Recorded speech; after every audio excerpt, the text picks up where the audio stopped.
ಅನಕ್ಷರಸ್ಥರಿಗೆ ಮನೆ ಹಂಚಿಕೆಗೆ ಸರ್ಕಾರ ನಿರ್ಧಾರ. ನಿವೇಶನ ಕೊಡೋಕೆ ಬಿಜೆಪಿ ಪಡೆ ವಿರೋಧ.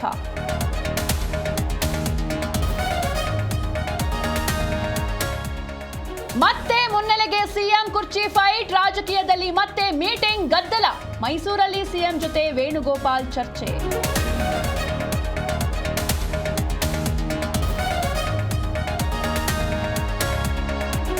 ಓಂ ಶಕ್ತಿ ಮಾಲಾಧಾರಿಗೆ ಕಲ್ಲೆಸೆದವರು ಅಂದರ್. 3 ಅಪ್ರಾಪ್ತರು ಪೊಲೀಸರ ವಶಕ್ಕೆ. ಓಲೈಕೆಯಿಂದಲೇ ದುರಂತ ಅಂತ ಬಿಜೆಪಿ ಕಿಡಿ.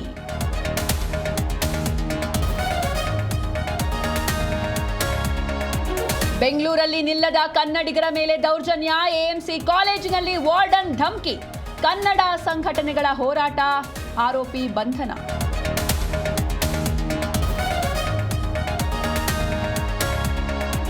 ಆಂಧ್ರದ ಕೋನಸೀಮದಲ್ಲಿ ONGC ಬಾವಿ ಸ್ಫೋಟ. 3 ಹಳ್ಳಿಗಳ ಜನರ ಸ್ಥಳಾಂತರ. ವಿದ್ಯುತ್ ಉಪಕರಣ ಬಳಸದಂತೆ ಎಚ್ಚರಿಕೆ.